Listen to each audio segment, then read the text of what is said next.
Magandang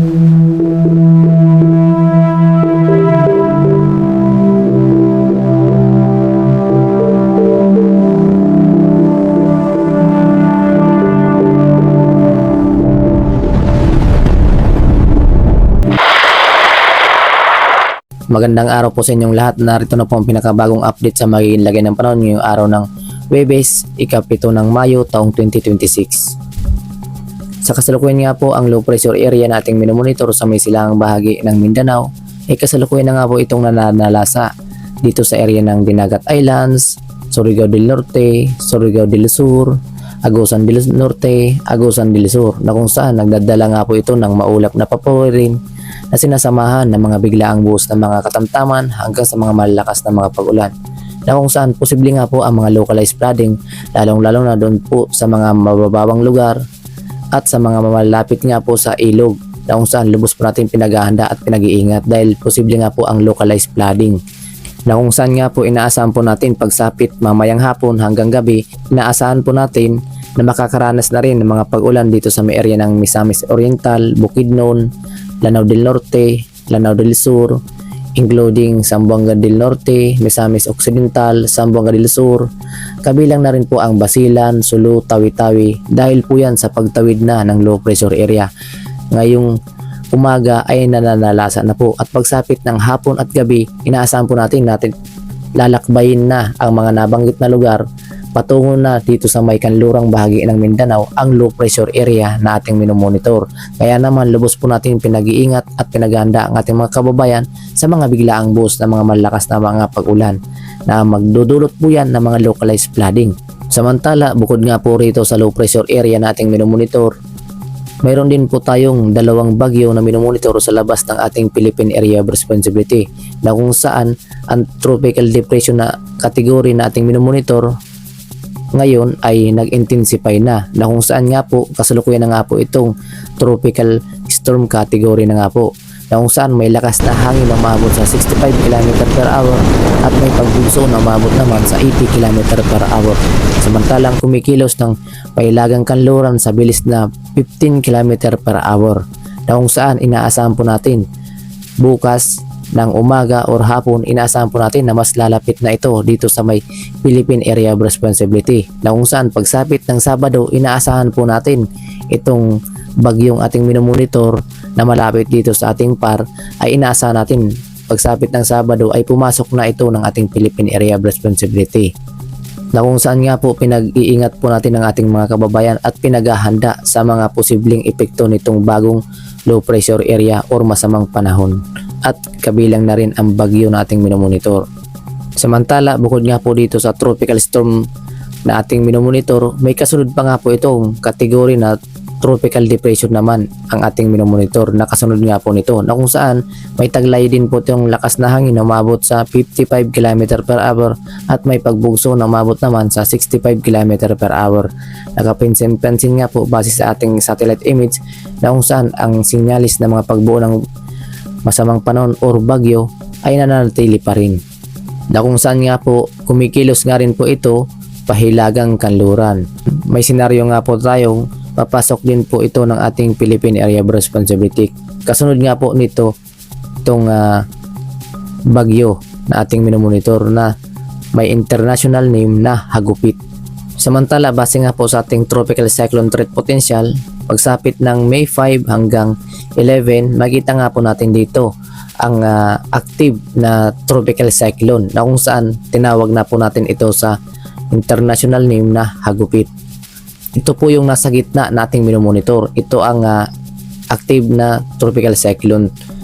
Samantala, ang kasunod din nga po nito ay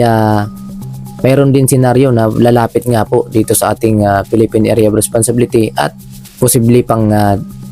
lumapit sa ating bansa. Samantala, itong low pressure area nating minomonitor sa may silang bahagi ng Mindanao ay inaasahan po natin na dito po yan tatawid dito sa may area ng Zamboanga Peninsula. Kaya naman pinag-iingat po natin ang ating mga kababayan. Na kung saan makikita nga po natin dito sa ating pinaka-track nitong bagyo, posible nga po itong mas lumapit dito sa may silang bahagi ng Visayas, na kung saan maapekto naman po ang lalawigan ng Northern Samar, Eastern Samar, Samar, including ang Bicol region, kung saan inaasahan po natin na mas lalapit ito dito sa may silangang bahagi ng ating bansa. Na kung saan may senaryo nga rin po tayo na posibleng ang mga bagyo ay posible pa ngang bumaba ang track, na kung saan pinaghahanda po natin sa posibilidad na kung ito ay bumaba ang track, posible itong maglandfall sa ating kalupaan, na kung saan apektado po ang mga nabanggit na lugar. Dito po yan sa area ng Samar region, Bicol region, including Metro Manila, kung saan yan po yung ating track. Base nga po yan dito sa climatological track sa buwan ng Mayo, kung saan tumatawid ang mga low pressure area or mga bagyo, kung saan yan yung daanan ng mga bagyo or low pressure area. Kaya naman pinag-aahanda po natin at pinag-iingat ang ating mga kabayan at pinag-aalerto natin sa mga posibilidad na mga mangyayari sa mga susunod pang mga araw. Na kung saan nga po pagsapit naman ng May 12 hanggang 18, inaasahan po natin ang pangalawang kasunod nitong tropical storm category na may international name na hagupit ay posible nga rin kikilos or magkasunod nga po itong dalawa ang ating inaasahan. Nakikilos ito pahilagang silangan sa mga susunod na mga araw. Kaya naman maging alerto lang po at maging updated lang po tayo sa mga panibago naming ulat panahon naming ilalabas. Sa kasalukuyan, makikita nga po natin sa track na kung saan para mas malinaw po maintindihan ng ating mga kababayang manonood at taga-subaybay, silipin po natin ang pinaka live satellite image na kung saan silipin po natin ang outlook sa posibleng tahakin ng mga bagyo or low pressure area. Makikita nga po natin na kasalukuyan itong nananalasa dito sa may silangang bahagi ng Mindanao, na kung saan pagsapit mamayang hapon inaasahan natin magdudulot ng mga pag-ulan dito na sa may kanlurang bahagi ng Mindanao, na kung saan apektado na po ang area ng mga nabanggit na lugar dito sa Zamboanga Peninsula, including Basilan, Sulu, Tawi-Tawi. Posible na rin makaranas ng pagsapit ng hapon at gabi dito sa may area ng Palawan ng maulap na papuri na sinasama ng mga localized thunderstorm. At makikita rin po natin na kung saan habang ito ay palabas ang low pressure area na ating minomonitor sa ating Philippine Area of Responsibility, inaasahan natin na siya naman pagpasok nitong bagyo na tinawag natin sa international name na hagupit. Pagsapit po yan ng Sabado. Kaya naman lubos po natin pinaghahanda ang ating mga kababayan sa pagpasok nitong bagyo na may kategory na nga po ito na tropical storm category, na may lakas na hangin nga po yan, na inaasa natin na magdudulot na nga rin ng papanirang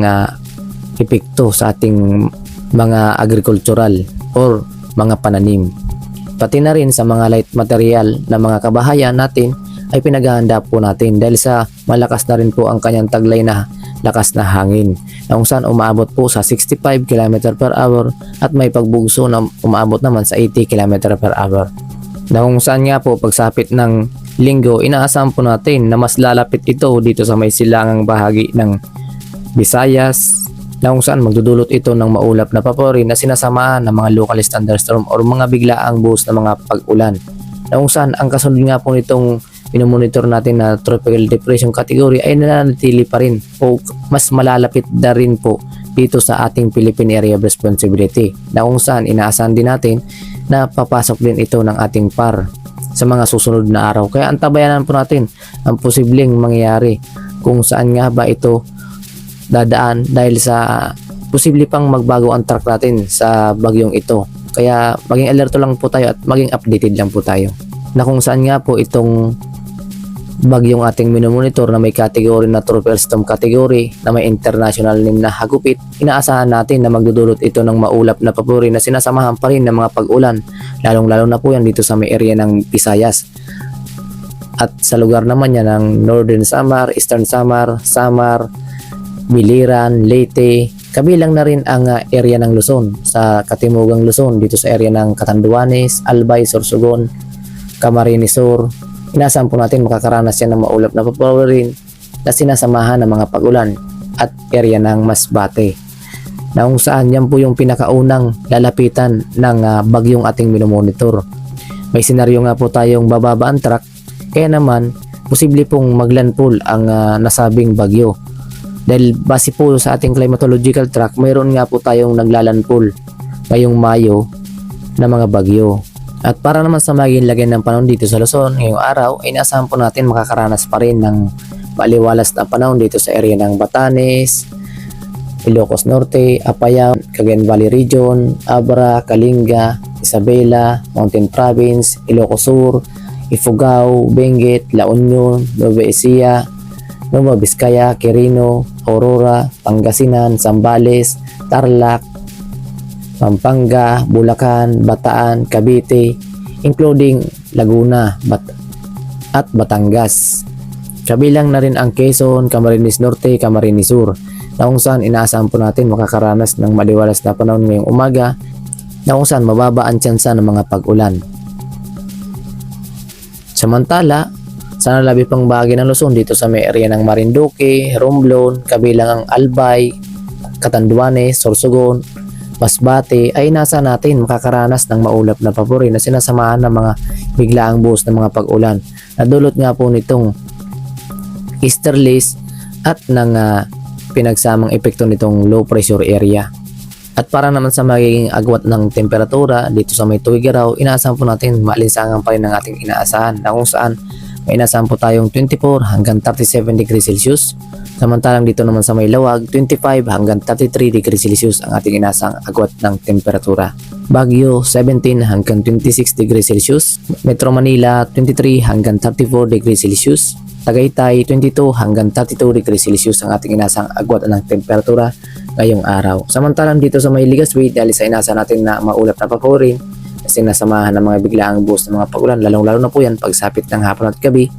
Inasahan po natin na bagyang bumaba ang temperatura na kung saan maabot lamang po sa 25 hanggang 31 degrees Celsius ang ating inasang agwat ng temperatura. At para naman sa maging lagay ng panahon dito sa may area ng Palawan, Visayas at Mindanao, dito sa may Visayas inasahan po natin na makaranas ng maulap na paborin at mataas ang tsansa ng mga pag-ulan dito sa may area ng Northern Samar, Eastern Samar, Samar, Biliran, Leyte, including Aklan, Capiz, Antique, Iloilo, Negros Occidental, Negros Oriental, Cebu, Bohol, kabilang ang Siquijor na makakaranas na rin ng maulap na paborin na sinasamahan na po yan ng mga biglaang buhos ng mga pag-ulan dahil po yan sa low pressure area na kung saan epekto nga po nitong minomonitor natin sa may silang bahagi ng Mindanao na kasalukuyan na nga pong naglandfall ang low pressure area na nanalasa na dito sa may area ng Dinagat Islands at Surigao del Norte, na kung saan nagdudulot nga po ito ng maulap na paborin na sinasamahan ng mga pag-ulan. Kaya naman kabilang ang Visayas ang nang makakaranas ng maulap na paborin ngayong umaga hanggang mamayang hapon. Kaya naman lubos po natin pinaghahanda ang ating mga kababayan sa mga nabanggit na lugar dahil sa mga biglaang buhos ng mga pag-ulan na kung saan posible ang mga localized flooding. At para naman sa magiging agwat ng temperatura dito sa may Tacloban, 26 hanggang 31 degrees Celsius. Samantalang dito naman sa may Cebu, 26 hanggang 31 degrees Celsius. Kabilang na rin ang Iloilo sa makaranas din ng agwat ng temperatura na umabot sa 26 hanggang 31 degrees Celsius. So halos parehas lamang po ang kanilang temperatura. Samantala, dito sa may area ng Mindanao, inasahan po natin nga po na makakaranas ng mga pag-ulan ngayong umaga dito sa area ng Dinagat Island, Surigao del Norte, Surigao del Sur, Agusan del Norte, Agusan del Sur, na kung saan posible nga po ang malakas na mga pag-ulan dahil nga po sa mga minomonitor nating weather system sa ating bansa na kung saan pangunahing epekto ng low pressure area. Samantala, pagsapit ng hapon at gabi, inasa na po natin na mas tatawid na ang low pressure area na magdadala naman ng mga pag-ulan dito sa may area ng Misamis Oriental, Bukidnon, Lanao del Norte, Lanao del Sur, Cotabato, Maguindanao, Sultan Kudarat, Zamboanga del Sur, Zamboanga del Norte, kabilang ang Basilan, Sulu, Tawi-Tawi sa makakaranas na mga mauulap na paborin na sinasamahan ng mga katamtaman hanggang sa mga malakas na mga pag-ulan dahil po yan sa low pressure area na tumatawid na nga po ng ating kalupaan, lalong-lalo na dito sa Mindanao, na kung saan pagsapit ng gabi, inaasa natin makakaranas na rin po ng maulap na paborin at mga pag-ulan dito sa area ng Palawan. Kaya naman maging alerto lang po tayo sa mga biglaang buhos ng mga pag-ulan dahil po yan sa low pressure area nating minomonitor. At para naman sa magiging agwat ng temperatura dito sa may Davao, 26 hanggang 32 degrees Celsius. Samantalang dito naman sa may Cagayan de Oro, 25 hanggang 30 degrees Celsius. Sa may Zamboanga Peninsula, 25 hanggang 34 degrees Celsius ang ating inasang agwat ng temperatura. Samantalang dito naman sa may Calayan Islands at Puerto Princesa, inaasahan natin makakaranas ng maliwalas na panahon sa umaga at pagsapit ng hapon at gabi, makakaranas na rin ng bagyang maulap na paborin na sinasamahan ng mga pag-ulan dahil nga po yan sa pagtawid ng low pressure area dito sa may kanlurang bahagi ng Mindanao na kung saan magdudulot na rin ito ng maulap na paborin na sinasamahan ng mga localized thunderstorm na siyang ating inaasahan pagsapit ng hapon at gabi na mga pag-ulan. Kaya naman maging alerto lang po tayo at maghanda. Kaya naman kung kayo ay lalabas ng inyong tanan, ugaliin pa rin magdala ng payong kaya naman kapote upang maging alerto tayo at mayroon po tayong panangga sa mga biglaang buhos ng mga pag-ulan. At para naman sa magiging agwat ng temperatura dito sa may Puerto Princesa, 25 hanggang 33 degrees Celsius. Samantalang dito naman sa may Calayan Islands, 27 hanggang 33 degrees Celsius ang ating inasang agwat ng temperatura. At para naman sa magiging lagay ng ating karagatan, sa kasalukuyan nga po wala po tayong nakataas na gale warning sa kahit anong baybay ng ating bansa. Ngunit iba yung pag-iingat pa rin po dahil nga po sa epekto nitong low pressure area na ating minomonitor na siyang nagdudulot ng mga localized na mga pag-ulan, ay inaasahan natin na magdudulot ito ng pagtaas ng mga pag-alon ng ating karagatan, lalong-lalo na po yan dito sa may silangang bahagi ng Visayas at Mindanao. Kaya naman mayroon po tayong taas na mga pag-alon na umabot lamang po sa 0.6 hanggang 2.5 metro ang taas na mga pag-alon. Dito po yan sa may area ng silangang bahagi ng Visayas at Mindanao na kung saan pinag-aanda lang po natin ng ating mga kababayang mangisda at mga pumapalaot. Samantala sa malalabibang bahagi ng